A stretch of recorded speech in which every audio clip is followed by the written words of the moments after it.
하나님은 공의로우신 하나님이시기에 의에 대하여는 칭찬하시고 그에 합당한 상급도 주시고 불의한 자는 심판하시고 멸하시는 이 공의로우신 하나님이시죠. 그래서 그런 공의로우신 하나님이시기 때문에 우리는 그 공의로우심 앞에 기뻐하며 그리고 하늘의 소망도 갖고 사는 것입니다. 늘 말씀 간혹 드렸지만 천국과 지옥이 있기 때문에 우리의 구원은 가치가 있다고 그랬잖아요. 하나님의 공의로운 심판이 있기 때문에 우리가 믿음으로 사는 것이 복된 겁니다.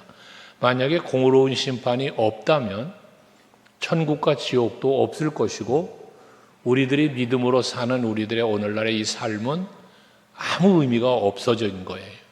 그런데 하나님의 공의로운 심판이 있기 때문에 우리의 믿음 생활은 결코 헛되지 않고 우리들의 헌신과 수고함도 결코 헛되지 않다고 말씀을 하는 것입니다.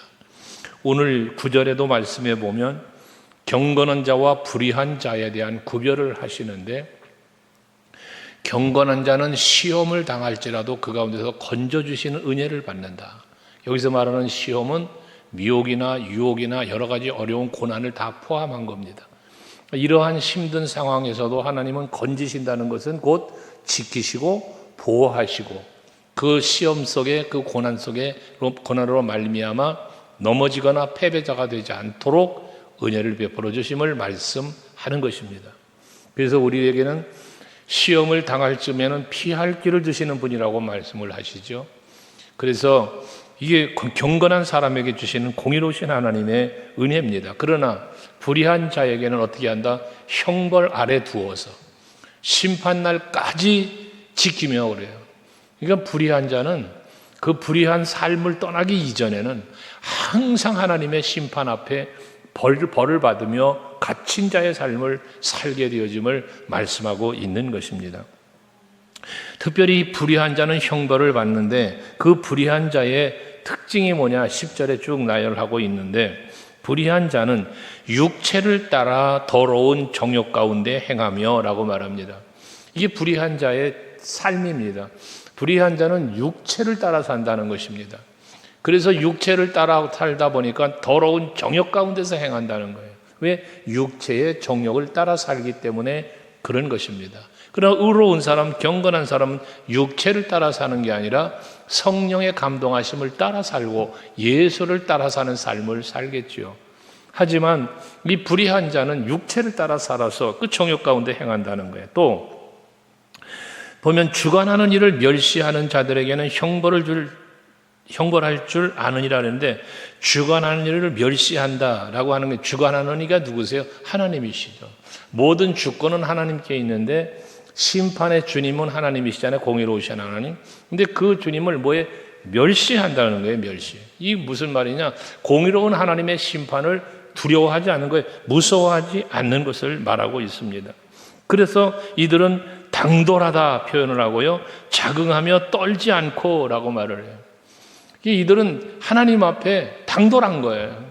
그리고 떨지를 않아요. 두려워하지 않는다는 거예요. 이것이 불의한 자들의 삶의 모습이라는 것입니다. 그러면서 더 나아가서 영광 있는 자들을 비방하거니와 라고 말을 해요. 공의로운 하나님의 심판이 있을 것을 두려워하지 않을 뿐만 아니라 오히려 그 영광 있는 자들을 비방하면서 그러면서 사는 자들, 예수 믿는 것을 우스꽝스럽게 여기고 비방하고 조롱하고 심지어 박해했던 자들도 있었지 않았습니까? 이게 불의한 자들의 모습인 겁니다. 왜 그렇게 저들이 그런 이유가 무엇이에요? 하나님을 두려워하지 않기 때문에 그런 겁니다. 우리는 하나님을 두려워하는 마음이 있죠. 그게 여호와를 경외함이니까요. 이게 경건한 자는 여호와를 경외하는 삶을 사는 거예요. 그래서 말씀에 순종하는 것이고 공의로우신 하나님의 심판이 있음을 우리는 두려워하기 때문에 그 심판을 당하지 않을 우리의 모습으로 살기 위하여 힘쓰는 거고 그 힘은 우리의 의지와 노력으로 이루어지는 것이 아니라 전적인 그리스도 예수의 십자가의 은혜와 사랑으로 이루어지기에 그 은혜와 사랑 앞에 우리는 감사하면서 주 예수만을 믿고 의지하면서 믿음으로 사는 거예요. 예수 안에서 참된 평안과 자유와 행복을 찾아가며 사는 것입니다. 이게 경건한 자의 삶의 모습인 거예요. 여러분이 그런 삶을 살 수 있기를 바랍니다. 그러면서 이어진 말씀을 멸망받을 사람들은 어떠한 사람들이냐? 더 큰 힘과 능력을 가진 천사들도 주 앞에서 그들을 거슬러 비방하는 고발을 하지 않는다. 이 천사들도 그들보다 더 권세가 있고 능력이 있는, 그 권능이 있는 그들도 고발하거나 그러지 않는다는 거예요. 그런데 12절을 보면 이 사람들은, 여기서 말하는 이 사람들은 불의한 자예요. 하나님을 두려워하지 않고 심판을 두려워하지 않고 육체를 따라 정욕에 빠져 사는 사람들, 이런 사람들인데, 이 사람들은 본래 잡혀 죽기 위하여 난 이성 없는 짐승 같아서 라고 말을 해요. 그러니까 짐승은 잡혀 죽기 위하여 만들어진 존재라는 거예요. 하나님께서 제사를 드릴 때도 짐승을 잡아 드리도록 했잖아요. 그러니까 잡아 죽이도록 만들어진 짐승인데, 이 불의한 자들을 짐승 같다라고 비유를 하는 거예요. 하나님이 만물을 지으실 때 만물의 영장으로 인간을 지으셨죠. 하나님의 형상대로 형상을 따라 지으셨어요. 그런데 다른 짐승들과는 다르게 지으셨다는 이야기잖아요. 그런데 이 지금 불의한 자들은 짐승의 비유를 하고 말아요. 얼마나 이들이 육체를 따라 정욕을 따라 살고 있는가, 영적인 개념이 없는, 하나님 자기들의 창조주시며 주관자가 되시는, 앞에 말했지만 주관자를 멸시하는 이러한 자들이 바로 불의한 자였다는 거예요. 그러니까 짐승 같다는 거예요. 우리가 사람들을 놓고 볼 때 사람답지 못한 사람을 일컬어 뭐라 합니까? 짐승만도 못한 사람이라 그러잖아요. 짐승만도 못하다, 이런 표현을 하죠. 그건 무엇을 말하는 겁니까? 사람답지 않다는 거죠. 인간답지 않다는 걸 말하는 것입니다. 우리 그리스도인들은 사람다운 사람이 되어야 할 뿐더러 더 나아가서 그리스도인다운 사람이 되어야 되죠. 하나님의 자녀다운, 하나님의 자녀된 권세를 주셨다고 성경은 말하는데, 이렇게 하나님의 권세를 가지고 있는 사람답게, 그리스도 예수의 십자가의 은혜와 사랑을 입은 사람답게 살아갈 수 있는 우리들이 되어져야 이 경건한 자의 삶이고, 하나님의 지키고 보호하신 은혜 속에 살게 되어진다는 거예요. 그러지 못하면 결과적으로 어떻게 돼요? 멸망당하고 하나님 앞에 버림받는 자가 되고 짐승처럼 죽임을 당하고 마는 거예요. 그래서 그 알지 못하는 것을 비방하고 그들의 멸망 가운데서 멸망을 당하며 망하고 이 멸망을 당하고 또 비방하고 있지만 알지 못하는 것을 비방한다는 거예요. 그러니까 그들은 하나님을 몰라, 예수를 몰라. 그러니까 비방할 수밖에 없는 거예요. 그러면서 저들은 결국 멸망당하게 되어진다는 것이거든요. 불의를 즐기는 그 즐김에 대해서 13절에 말하기를, 불의의 값으로 불의를 당하며 낮에는 즐기고 노는 것을 기쁘게 여기는 자들이니 라고 말해요. 낮에는 즐기고 기쁘게 논다? 그 여기서 말하는 낮은 무엇입니까? 하나님의 심판의 때가 곧 다가올 거란 말이에요. 그 세상의 것이 끝나는 날이 올 거라는 거예요. 그때 육체적 소욕에 빠져 그 불의와 그 어떤 것들을 즐거워하며 그것을 즐기며 사는 것이라는 거예요.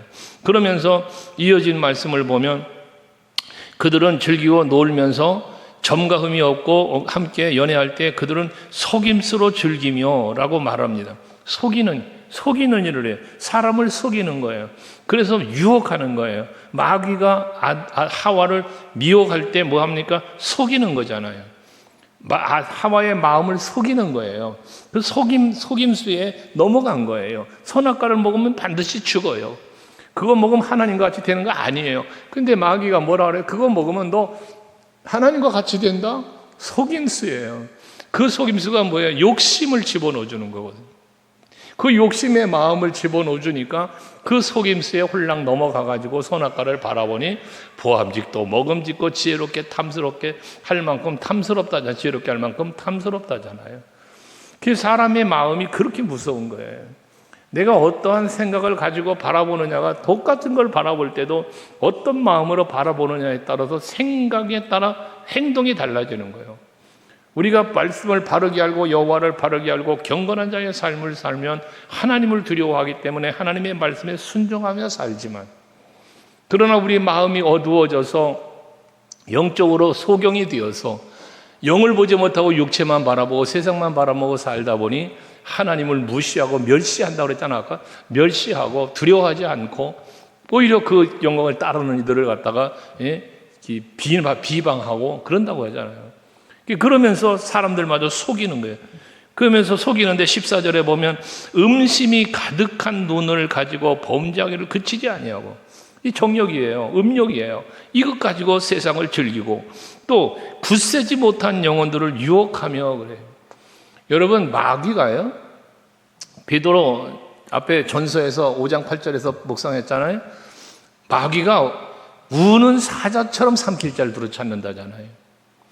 그런데 우는 사자가 삼킬 자를 찾을 때 그 동물의 왕국 같은 데 보시면요, 여러분, 짐승들 중에 예를 들어 얼룩말을 잡아먹든 사슴을 잡아먹든 이 아무리 강한 사자라고 할지라도요, 힘 있는 놈 못 잡아요. 그래서 항상 호시탐탐 노리다가 그룹에서 떨어진 놈, 뭔가 좀 약한 놈을 붙잡죠.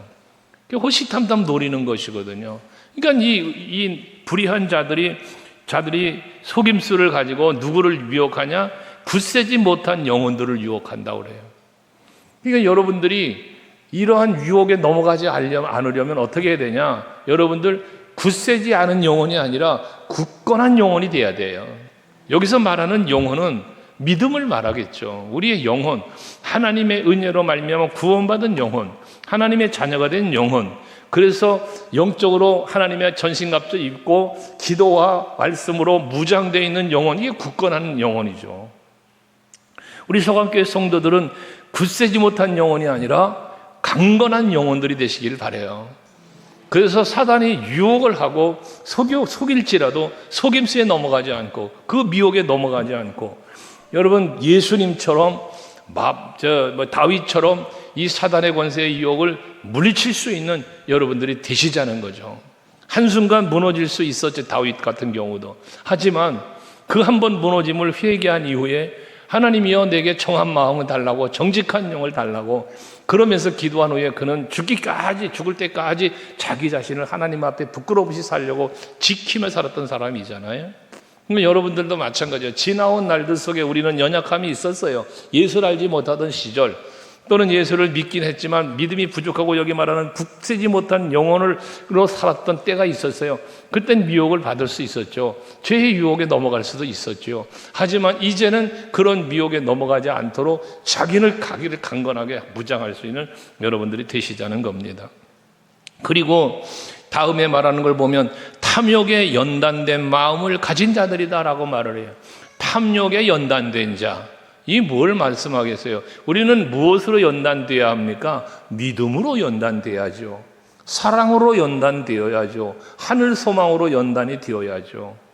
그래서 베드로 사도 말한 것처럼 불로 연단하여도 없어지지 아니할 금보다 귀한 믿음을 그렇게 표현했잖아요. 우리의 믿음은 굳건한 믿음, 담대한 믿음, 강한 믿음으로, 그 믿음으로 말미암는 믿음대로 되어지는 놀라운 기적의 역사들을 일으킬 만한 우리 강건한 믿음이 되어야 하는데, 여기 이들은, 불의한 자들은 어떤 사람들이냐? 탐욕에 연단된 마음이래요. 그러니까 욕심으로 가득 찬 마음을 말하는 거예요. 매사 생각하고 행동하는 게 전부 욕심으로요. 육체를 따라, 정욕을 따라 살아가는 이러한 삶을 말하는 것이거든요.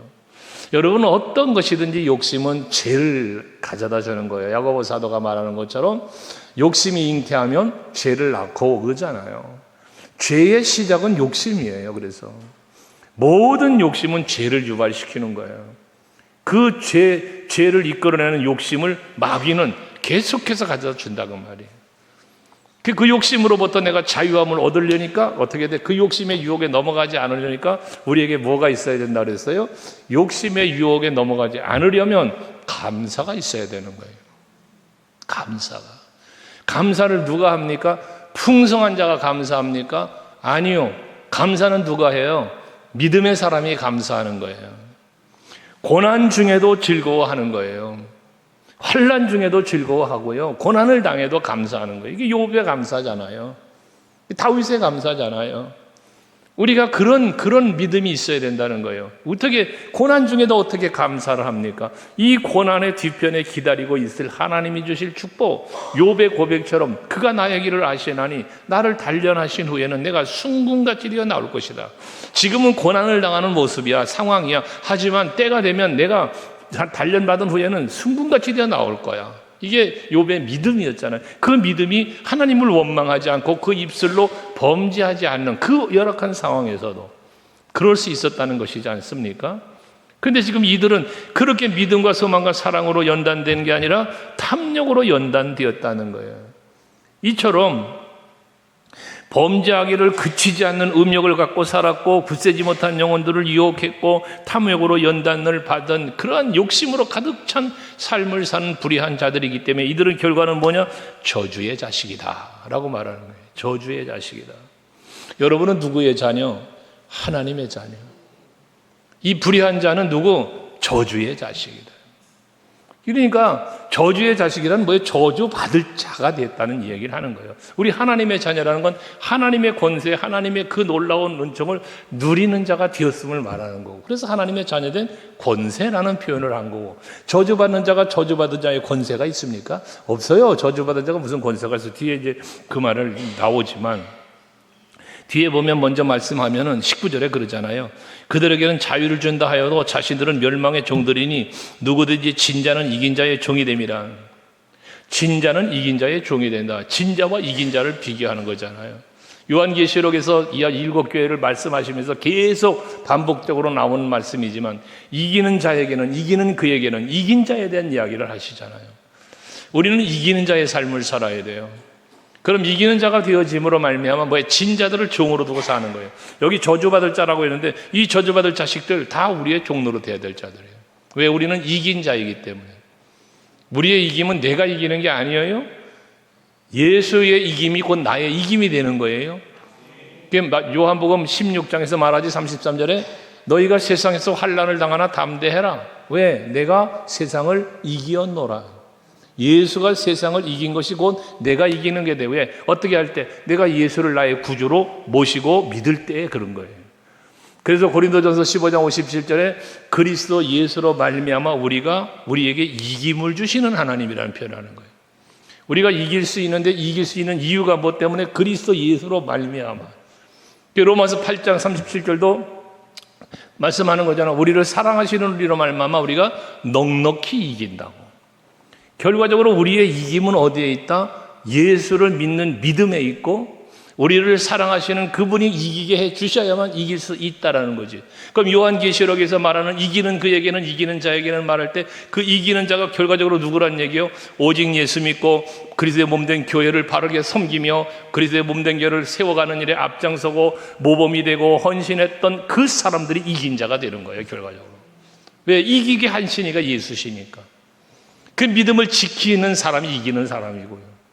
앞에 말한 것처럼 굳세지 못한 영혼이 아니라 강건한 믿음의 사람으로 이기는 여러분들이 되셔서 저주받을 자를 다스리고 우리가 살아갈 수 있는 모두가 되어야 한다는 것입니다. 그들은 바른 길을 떠나 미혹되었고 또 불의의 싹을 사랑하였다는 것이죠. 그게 누구의? 부올의 아들 발람을 이제 이야기 비유로 말하는 거 아닙니까? 그 발람에 대한 비유를 말씀하고 있는데 그 발람이라고 하는 사람은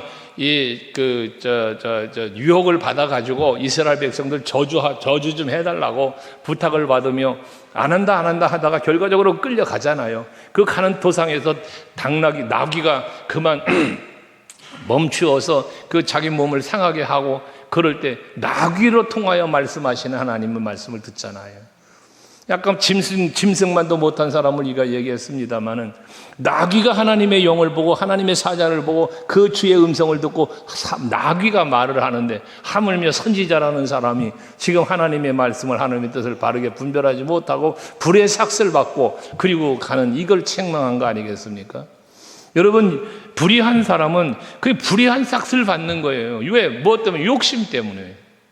물질의 욕심 때문이잖아요. 물질의 욕심, 명예의 욕심, 권세의 욕심. 이 욕심들이 전부 우리 불의의 삭스로 그것을 취하기 위한 우리들의 죄가 나오는 거예요. 악이 나오는 거예요. 불의가 나오는 거예요. 그러니까 여러분 마음에 찾아오는 모든 욕심의 유혹들은 그것이 무엇이었든지 간에 다 물리칠 수 있어야 되는 겁니다. 내 개인적인 욕심 때문에 하나님의 뜻을 저버리고 하나님의 마음을 헤아리지 않고 그저 내가 바라고 원하는 일만 추구하고 간다 라고 하는 것은 결코 옳지 않다라는 것입니다. 우리는 간혹 기도를 하다가 기도의 응답에 대한 이야기를 할 때도 정말 잘 판단해야 되는 거예요. 내가 생각할 때 응답받은 것 같은데 하나님의 뜻이 과연 이루어지는 것인가를 헤아려 볼 수 있어야 되는데 정말 어려운 게 신앙생활이에요. 그래서 하나님의 뜻을 찾고 그 뜻을 이루어 간다는 것이 정말로 힘들고 어려운 일이에요. 매사 모든 일에 깊은 기도와 말씀과 그리고 하나님이 이루시는 현재적 상황 속과 미래를 바라보는 지나온 날들과 모든 걸 판단하면서 살펴보지 않고는 이게 정말 어려운 거예요. 불의한 자가 되기 쉬워지는 거예요. 어쨌든 발람이라는 선지자는 이렇게 불의를 싹쓸 사랑해서 나귀를 통해서 책망하시는 16절 그러죠. 자기의 불법으로 말미암아 책망을 받되 말하지 못하는 나귀가 사람의 소리로 말하여 이 선지자의 미친 행동을 저지하였다. 이게 하나님의 은혜입니다. 은혜. 그래서 나귀를 통해서조차 막으시며 지키시고 못하게 하시는, 불의를 행치 못하게 하시는 이 하나님의 주권적 섭리거든요. 이런 은혜를 받은 것은 감사해야 됩니다. 그래서 때로는 우리가 고난을 당하고 어려운 일을 당할지라도 그 고난을 통하여 어려운 상황들을 통하여 하나님의 뜻을 깨닫게 되었다면 그것이 큰 은혜요, 복이라는 거죠. 시편 119편에 말씀하는 것처럼 고난 당하는 것이 너에게 유익이라. 왜? 이 고난을 통하여 내가 주의 윤례를 배우게 되었다 라는 거 아닙니까? 그러니까 여러분들이 신앙생활 하시면서 조금은 힘들고 조금은 어려운 일을 만나게 되어질 때에 그 상황 속에서 하나님이 나에게 요구하는 게 무엇이며 이 고난과 이 어려운 상황 속에서 나에게 주시는 원하시는 일이 무엇일까를 분별할 수 있는 능력이 생겨져야 되는 거예요. 그래서 우리는 늘 기도해야 되는 거예요. 아버지요, 아버지 뜻이 어디에 있습니까? 내가 어찌해야 할까요? 이것을 늘 물어봐야 되는 거예요. 그래야만 불의에 빠지지 않고 미혹에 빠지지 않고 굳센 믿음 속에서 유혹에 넘어가지도 않게 되어진다는 것이죠. 이들은 어쨌든 그런 불의를 따르는 자들 때문에 이런 놀라운 이 멸망당할 일들이 자꾸 일어난다는 말이에요. 그러다 보니까 17절에 이 사람들은, 이 불의를 행한 자들에 있어 여기서 계속 이 사람들은 누구냐? 물 없는 샘이요 광풍에 밀려가는 안개니라고 말합니다. 여러분, 물 없는 샘, 여러분 신기루, 이 사막 지역을 가보신 분들은 신기루를 보셨을 텐데요. 정말 신기해요. 그래서 신기루라고 그랬나 봐요. 저기 강이 있는 것 같아요. 시냇물이 있는 것 같아요. 그러면 차를 타고 달려가 보면 없어. 또 저만큼 가 있어. 또 금방 저 앞에 있는 것 같았는데 달려가 보면 없고 달려가 보면 없고. 이 신기루 같아요. 물 없는 샘물, 물 없는 샘물. 예? 이게 참 웃기는 얘기잖아요. 샘을 찾았는데 웅덩이를 찾았는데 가보니까 물이 없네. 마라의 쓴물 같은 경우에 출애굽하다 이스라엘 백성들이 우물을 만났는데 물이 써서 못 먹네. 물은 있는데 쓴 물이야. 그럼 못 먹어. 하나님이 나뭇가지를 꺾어 집어넣으니 단물이 되었다 그러잖아요. 먹을 수 있었어요. 그런데 지금 이들은 이 불의한 자들은 뭐예요? 샘은 있는데 물이 없네. 물 없는 샘. 이게 뭡니까? 저들은 늘 갈급함 속에 산다는 얘기예요. 만족이 없다는 거예요. 늘 부족한 거예요. 그러니까 욕심으로 탐욕으로 계속 육체를 따라 세상 따라 이걸 추구하며 살아가는 거예요. 그저 돈만 보고 살아가는 거예요. 세상 이 욕심만 따라가는 거예요. 이게 물 없는 샘물 속에 사니까요. 그리고 광풍에 밀려가는 안개다라고 말하는데 광풍에 밀려가는 안개가 자욱하게 있어요. 안개가 보여. 그런데 광풍에 밀려가는 게 순간 사라지는 거예요. 바람이 샥 불면 그렇게 자욱했던 안개가 싹 사라져요. 여러분, 안개 낀 길을 운전하고 다니다 보면 안개가 자욱하잖아요. 그런데 어느 한순간에 안개가 싹 거쳐버려요. 그때 보면 뭐 바람이 불었거나 해가 떴거나 어느 한순간에 그렇게 자욱했던 안개가 한순간 사라져버리는 이런 걸 볼 때가 간혹 있지 않습니까? 저들이 바라보는 건 그런 거라는 거예요. 그런 거. 순식간에 없어질 거, 헛되고 금시 없어질 것들을 추구하고 따라가고 있는 저들의 삶의 모습을 이렇게 표현하고 있는 것입니다. 그러나 우리는 어떻습니까?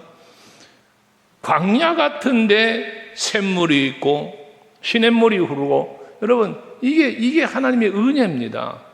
그 시냇가에 심기운 나무가 철을 따라 과실을 맺으며 그 잎사귀가 마르지 아니함 같으니라고 하는 시편 1편 3절의 말씀의 복이 우리 믿음의 사람, 복 있는 사람들에게는 불의하지 않고 경건함에 살고 하나님의 뜻을 찾고 사는 사람에게는 그런 은혜가 임하는데, 불의한 자들에게는 물 없는 샘 같고 광풍에 몰려가는 안개와 같이 저들은 한순간에 사라져버리는 그런 모습을 보게 되어진다는 것을 말합니다. 거짓 사도들이 와서 가르치는 것, 이거는 불의를 가르치는 거요. 그게 진리인 것 같지만 어느 한순간에 거짓으로 드러나고 그것은 다 사라져버리고 마는 이러한 것들임을 말씀해주고 있는 것입니다.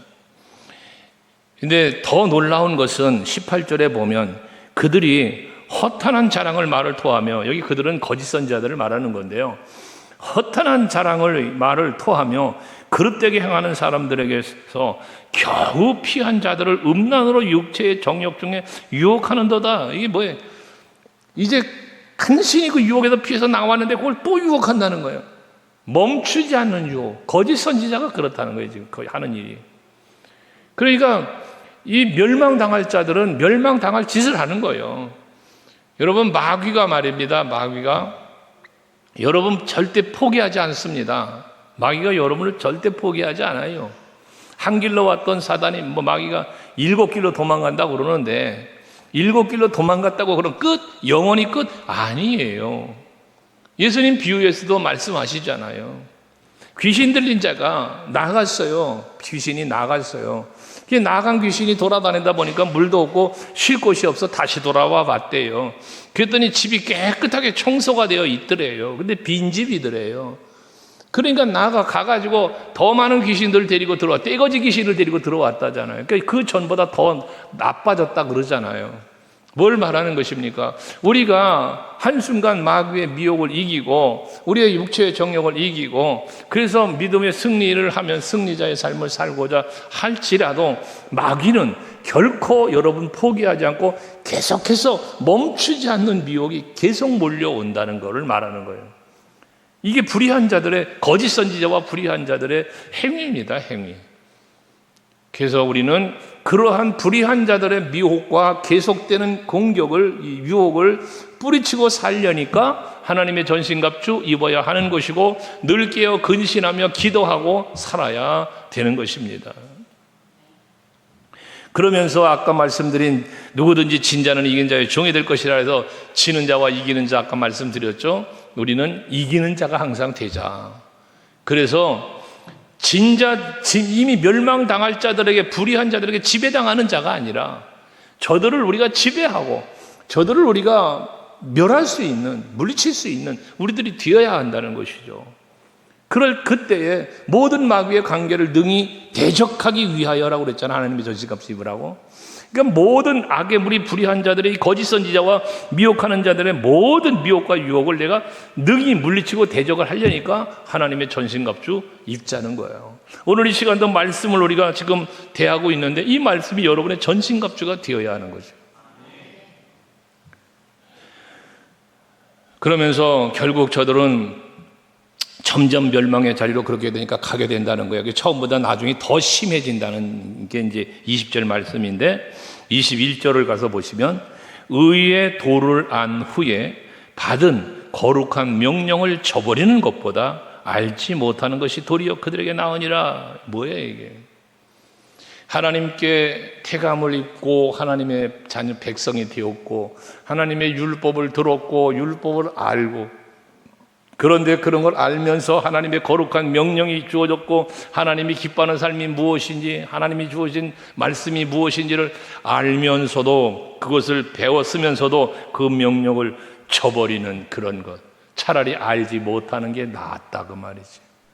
가룟 유다를 향하여 예수님이 말씀하시죠. 너는 차라리 태어나지 않는 게 좋을 뻔했다. 왜? 차라리 태어나지 않았더라면, 예수님의 제자가 되지 않았더라면, 이런 하나의 잘못된 삶의 결과를 말할 때 그런 것이죠. 여러분, 사람 인간관계에서 그러잖아. 차라리 내가 너를 만나지 않았더라면, 내가 너와 함께 하지 않았었더라면, 이런 후회 같은 이야기를 관계 속에서 하는 경우가 있잖아요. 내가 차라리 너를 몰랐더라면, 너를 만나지 않았었더라면, 내가 이러한 일을 당하지 않았을 터인데 너를 만난 것이 잘못이다. 이런 경우들요. 근데 이들은 지금 하나님을 만났어. 하나님의 백성이 되었어. 하나님의 율법을 알아. 하나님의 명령을 알아. 그런데 그 명령을 저버리는 자가 되었다 그 말이에요. 저버리는 자가. 오늘도 우리는 이 말씀을 들었어요. 이 말씀이 우리의 마음에 새겨지며 깨닫게 되어 성령의 감동에 의하여 그럼 우리는 이 깨달음 속에서 이제 앞으로 어떻게 살아야 돼요? 어떠한 미혹도, 불의한 자의 미혹도, 거짓 선자의 미혹도 다 이겨내고 물리칠 수 있는 우리들이 돼야지 되는 거죠. 이 사실을 깨닫고도 또다시 미혹에 넘어가고 죄의 유혹에 빠져가고 세상 육체에 따라가고 그런다면 우리는 이 말씀으로 받은 은혜가 무슨 의미가 있겠느냐 그 말이지. 변질되지 말자. 우리의 믿음은 굳건하게 지켜야 된 것이라는 거예요. 22절에 불의한 자들에 대한 이야기를 너무나 기가 막히게 표현했잖아요. 개와 돼지의 비유를 하고 있어요. 개는 먹었던 것을 토한 다음에 다시 그것을 먹고 돼지는 깨끗하게 씻은 것 같지만 다시 더러운 구덩이에 도로 누워버린다 라는 비유를 해요. 이 불의한 자들의 모습이 그와 같다는 거예요. 하나님의 말씀으로 거듭나고 하나님의 은혜와 사랑으로 거듭난 것 같은데 다시 죄를 범하고 또 죄를 범하고 불의함 삶 속에 빠져 살고 있는 자들을 말하는 거예요. 여러분, 우리는 그리스도인입니다. 우리는 하나님의 자녀입니다. 그러므로 우리는 이제 어떻게 살아야 할까요? 우리는 그리스도인답게 살아야죠. 하나님의 자녀답게 살아야죠. 바울이 에베소 교회에 편지하는 말씀처럼 부르심에 합당하게 살아야지요. 복음에 합당하게 살아야지요. 그게 우리들의 삶의 변화된 삶의 모습이어야 하는 것입니다. 오늘 이 저녁에 예배하시는 여러분 모두가 다 모든 불의를 이기고 그 모든 미혹과 유혹을 다 이겨내고 물리치고 참된 믿음과 소망과 사랑 안에서 굳건한 믿음으로 굳건한 영혼으로 하나님을 기쁘시게 해드리는 여러분들이 되셔서 하나님이 지키고 보호하신 은혜 속에 날마다 살아가시기를 주의 이름으로 축복합니다.